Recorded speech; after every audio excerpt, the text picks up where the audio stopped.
नमस्ते साथियों, आप सभी का स्वागत है शॉर्ट 24/7 पर। और आज इस वीडियो में हम लोग एक छोटी सी रिव्यू कर लेंगे आज की एग्ज़ामिनेशन के रिगार्डिंग में। इस वीडियो को छोटा और कंसाइज रखेंगे ताकि इस वीडियो का सिर्फ एम ये है कि कल जिनका जिनका स्किल है उनको आज के स्किल एग्ज़ामिनेशन के रिगार्डिंग कुछ सीखने को मिल सके और कल उनके एग्ज़ामिनेशन में कुछ हेल्प हो सके। तो बहुत सारे आप लोगों के क्वेश्चंस होंगे कि आज एग्ज़ाम में क्या हुआ नहीं हुआ, मैटर कैसा था, वॉइस क्लैरिटी कैसी थी, मैटर हार्ड थे नहीं थे, जो ट्रेडिशनली जो मैगजीन से जो मैटर आते थे वो आए या नहीं आए। तो सारे आपके जो डॉट्स जो कमेंट्स में आ रहे थे मैं उन सब का जवाब दूंगा। और मैं इसके रिगार्डिंग मैं आप लोगों को कल की स्ट्रैटेजी क्या होगी वो मैं बताऊंगा। इसमें मेरा पर्सनल ओपिनियन क्या है कल की एग्जामिनेशन को लेके, और अभी जो सबसे इम्पोर्टेंट चीज़ है जो इंग्लिश स्टेनोग्राफर्स को क्या करना चाहिए, ठीक, सब पे बात करेंगे। और अब जैसे जो एसएससी ने जो किया है उसके अकॉर्डिंगली जो आपकी नई स्ट्रैटेजी अब क्या होनी चाहिए, ठीक है। तो चलिए स्टार्ट करते हैं। हाँ, तो आज के एग्जामिनेशन में जो सबसे पहले जो मैं बता दूं कि जो वॉइस क्लैरिटी क्या थी। तो सबसे इम्पोर्टेंट जो था जो स्टेनोग्राफर एग्ज़ाम में होता है कि सेंटर पे जो स्पीकर्स लगे होते हैं उनमें वॉइस की क्लैरिटी है या नहीं है, क्योंकि आपका सारा मैटर और डिक्टेशन उसी पे डिपेंड करता है कि वहाँ पे सेंटर पे वॉइस की क्लैरिटी कैसी है।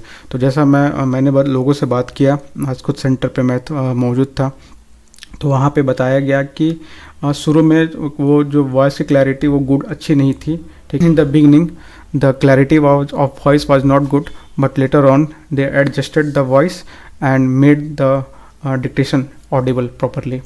तो शुरू में तो वो उन्होंने बच्चों ने बताया कि वॉइस प्रॉपरली नहीं आ रही थी अच्छे से, तो बट उनकी कंप्लेंट्स करने के बाद उन्होंने वॉइस को सही कर दिया, ठीक है। फिर नेक्स्ट जो इम्पोर्टेंट क्या होता है कि अगर वॉइस अच्छी है तो मैटर पे बहुत कुछ डिपेंड करता है कि आप मैटर ईजी होगा तो बच्चे अच्छे से लिख पाते हैं, मैटर टफ होता है तो वो वॉइस अच्छी होने पे भी दिक्कत होती है लोगों को। तो जैसा मुझे पता चला कि मैटर जो इजी इस बार नहीं था, मैटर था मॉडरेट था, ठीक है, क्योंकि वो उन्होंने बता रहे थे कुछ पुराना स्टोरी टाइप से कुछ था, अध्यात्म को लेके ऐसा कुछ हार्ड वर्ड्स भी आए थे। तो मैटर तो टफ था थोड़ा सा, जो इजी उनको जो हिंदी वालों को आदत है वो मैटर रामधारी गुप्ता मैगजीन से प्रैक्टिस करके लिखने के लिए, तो मैटर वहाँ से तो नहीं आया था। रामधारी गुप्ता मैगजीन से इस बार हिंदी वालों को मैटर नहीं आया। जैसा और भी एक चीज़ पता चला है मुझे कि जो इसमें हार्ड वर्ड्स थे वो 15 से 20 हार्ड वर्ड्स थे जो इनके लिए बिल्कुल नहीं थे। कुछ संस्कृत के भी शब्द थे और प्योर हिंदी के जो शब्द जो आते हैं वो भी थे इसमें। हाँ, सबसे इम्पॉर्टेंट चीज़ कि पेन के बारे में आप लोग इसके रिगार्डिंग काफ़ी कन्फ्यूज़न है कि पेन अलाउड थी या नहीं, ठीक है। पेन अलाउड थी नहीं थी, ये मैंने जैसा रिव्यू लिया बच्चों से, तो जो बच्चे लोगों को जो अंदर में इंस्ट्रक्शंस मैनुअल दी गई थी उसमें से क्लियरली लिखा हुआ था कि आप पेन लेके आ सकते हैं।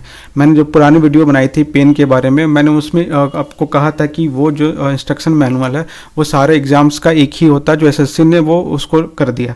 अब जहाँ पे जिन सेंटर्स में ये पता नहीं है वो स्ट्रिक्टली फॉलो कर रहे हैं तो वो अलाउ नहीं कर रहे हैं, लेकिन बट अंदर जा रहे हैं तो बच्चे देख रहे हैं कि इंस्ट्रक्शन मैनुअल में पेन अलाउड है, ठीक है। तो ये चीज़ नहीं होनी चाहिए, ठीक है। दिल्ली के काफ़ी सेंटर्स में मेरी बात हुई है तो वहाँ पे तो पेन अलाउड था, ठीक है। वो रेगुलर एग्जाम्स कंडक्ट करवा रहे हैं तो उनको पता है कि ये चीज़ें स्टेनोग्राफर के एग्ज़ाम में अलाउ होती है। तो जो सेंटर्स जो नए होते हैं या फिर वहाँ पे जो लोग जो अरेंज मैनेज कर रहे हैं चीज़ों को वो नए होते हैं, तो ये चीज़ें दिक्कत होती है कि वो जो भी एडमिट कार्ड में लिखा हो रहता है वो स्ट्रिक्टली फॉलो करते हैं। तो मेरी आप लोग से एक रिक्वेस्ट होगी कि देखिए ये एग्ज़ाम आप लोगों का है, तो आप अगर पेन से लिखने के हैबिचुएट हैं तो मैं कहूँगा कि आप प्लीज़ वहाँ पे रिक्वेस्ट करें उनको बोले कि आप अपने रीजनल सेंटर पे रीजनल हेड से बात कीजिए, क्योंकि ये सारे एग्ज़ाम में आज तक हुआ है कि पेन अलाउड होती है और अंदर आप खुद इंस्ट्रक्शंस में मैनुअल में लिख रहे हैं कि हम पेन को अलाउड कर रहे हैं। जब अंदर के इंस्ट्रक्शन मैनुअल में खुद लिख रहे हैं तो आप बाहर कैसे पेन को रोक सकते हैं। तो एसएससी जो है खुद अपने आप को कॉन्ट्राडिक्ट कर रही है यहाँ पे। तो ये चीज़ मुझे लगता है कि आप थोड़ा सा अगर वॉइस वहाँ पे अपनी रेज करेंगे तो ये हो जाएगा, क्योंकि ये एसएससी का ये चीज़ स्टेनोग्राफर एग्ज़ाम वाले बच्चों के साथ हमेशा कुछ ना कुछ दिक्कत होती है हर साल। कभी मैटर स्टफ आ जाते हैं, कभी वॉइस क्लैरिटी नहीं होती है, कभी पेन का इशू हो जाता है। तो देखिए ये आपका एग्ज़ाम है, आपको वॉइस अंदर रेज करना पड़ेगा, ठीक है। चलिए नेक्स्ट, इसमें अब मैं बताता हूँ कि इसमें मेरा पर्सनल ओपिनियन क्या है। देखिए मेरा ओपिनियन यही है कि आप लोग सब लोग पेन के रिगार्डिंग में, जो लोग पेन से लिखने के हैबिचुएट हैं, तो एक बार ज़रूर बोले। मुझे लगता है कि ये बातें आपकी सुनी जाएगी और पेन अलॉट कर दिया जाएगा, क्योंकि अंदर के इंस्ट्रक्शन मेनुअल में वो खुद ही लिख रहे हैं कि you can bring your own pen. तो इससे ज़्यादा क्लैरिटी और क्या चाहिए। ठीक है, अब इसमें है कि जो लोग बाहर के जो लोग हैं, जो क्योंकि वो भी जो वहाँ पे जो काम करने वाले लोग आते हैं वो वहाँ के परमानेंट होते नहीं हैं। वो कोई 2 महीना पहले आया, कोई 3 महीना पहले आया, कोई 15 दिन पहले आया, तो उनको पता नहीं है। वो सीधा सीधी सिर्फ वो देखेंगे एडमिट कार्ड पे क्या लिखा है और उस पर वो एक्ट करने लगते हैं। ठीक है, देन अब इंग्लिश हिंदी वालों का तो एग्ज़ाम हो गया। ठीक है, अब इंग्लिश स्टेनोग्राफर को क्या करना चाहिए। देखिए, जो मेरे चैनल्स को रेगुलर फॉलो कर रहे होंगे तो मैंने उनको यहाँ पे सिर्फ केसेस, सिर्फ प्रोग्रेसिव मैंने नहीं करवाया, मैंने सबको मिक्स मैटर दी है। तो जो मेरे चैनल्स को रेगुलर फॉलो किए होंगे वहाँ पे 15-20 वीडियो थे, तो उन्होंने जो अच्छे से किया होगा उनको तो दिक्कत नहीं होगी, क्योंकि वो मैंने मिक्स तरह के मैटर ही करवाए थे। क्योंकि मुझे पता है कि एसएससी का कोई भरोसा नहीं है, एसएससी कभी भी कुछ भी कर सकती है। ये नया नहीं है। 2022 का भी जो एग्ज़ाम हुआ था तो वो उसमें 3 बार उन्होंने स्किल कंडक्ट करवाया था, बस इसी चीज़ को लेके कि मैटर सही नहीं था। पहला बार उन्होंने एक ऐसे चला दिया था टर्किश वल्चर की, तो वो जो 120 पे भी लिख रहे थे बच्चे, वो भी अच्छे से नहीं लिख पाए थे। होगा ही, क्योंकि आपको हम लोग यहाँ पे केसी प्रोग्रेसिव से वो प्रैक्टिस करते हैं बच्चे, इंग्लिश स्टेनोग्राफर वाले। अब वो अचानक से आप कोई भी विकीपीडिया खोल के कोई टर्किश वल्चर की कहानी आप चला देंगे तो नहीं लिख पाएंगे, जाहिर सी बात है। तो क्योंकि एसएससी कुछ भी कर सकता है, तो इसके लिए मैं पहले ही से तैयार था और मैंने आप लोगों को ऑलरेडी करवा रखा है। तो मुझे नहीं लगता अगर आप लोगों ने डिक्टेशन किया होगा तो वो उसमें कोई दिक्कत होने वाली है। ठीक है, हाँ, अब उनको क्या करना चाहिए। देखिए, जिन्होंने प्रैक्टिस किया है ऑलरेडी मिक्स तरह के मैटर्स, ठीक है, तो उनको तो दिक्कत नहीं होगी। तो उसके लिए आप लोग टेंशन मत लीजिए कि वहाँ पे कुछ नया ही आ जाएगा, इससे नया कुछ नहीं आ सकता है। हाँ, इसमें से अब है कि आपकी जो नई स्ट्रैटेजी क्या होगी। क्योंकि देखिए, आप तो प्रोग्रेसिव से मैटर, अगर सपोज दैट प्रोग्रेसिव या केसी से मैटर नहीं आता है, उस तरह के मैटर नहीं आते हैं, तो फिर जाहिर सी बात है कि अब मैटर किस तरह के आएंगे। अगर प्रोग्रेसिव और केसी से अगर मैटर आ रहे हैं तो वेल एंड गुड, ठीक है, फिर तो कुछ करना ही नहीं है, जैसे आप लिखते हैं प्रॉपर वैसे लिखिए। और अगर इसके अलावा एसएससी थोड़ा सा जनरल मैटर या फिर मिक्स तरह के मैटर देता है, तो उसके लिए मैं कहूँगा कि आपको स्ट्रैटेजी आप पहले जैसे कर रहे थे उसको चेंज करने की ज़रूरत होगी, चेंज करना पड़ेगा। क्या चेंज करना पड़ेगा कि देखिए, पहले था कि आप क्योंकि आपको डिक्टेशन में मैक्सिमम 5 से 10 न्यू वर्ड मिलते थे केसी वाले में, अगर ये मैटर चेंज करेंगे तो अब आपको कम से कम 25 से 30 जो है नए वर्ड मिलेंगे, जो हार्ड होंगे तब होंगे, जो आपने रेगुलर नहीं किया होगा। ठीक है, तो इन वर्ड्स को क्या करना है। देखिए, अगर आप 80 पे लिख रहे हैं, ठीक है, अगर आप ग्रेड डी के लिए जा रहे हैं 80 पे लिख रहे हैं, तो मैं बोलूँगा क्योंकि 80 की स्पीड स्लो होती है, आप प्लीज़ उसकी आउटलाइन मत बनाइए। ठीक है, आप क्या करिए, उससे कुछ इनिशियल्स लिख लीजिए कि ताकि आपको याद रह सके, क्योंकि 80 पे टाइम मिलता है। ठीक है, 80 वाले पे आप लिख सकते हैं, ना कर सकते हैं 2-4 उस वर्ड्स के इनिशियल्स लिख लीजिए। बाद में उसको अगर आप पेंसिल से लिख रहे हैं तो मिटा दीजिए, अगर आप पेन से लिख रहे हैं तो भी कोई दिक्कत नहीं है, आपकी कॉपी थोरोली चेक नहीं होती है वहाँ पे। ठीक है, मैंने अपने एग्जाम में मैं खुद पेन से दिया हूँ, तो मैंने इनिशियल्स काफ़ी लिखे हुए।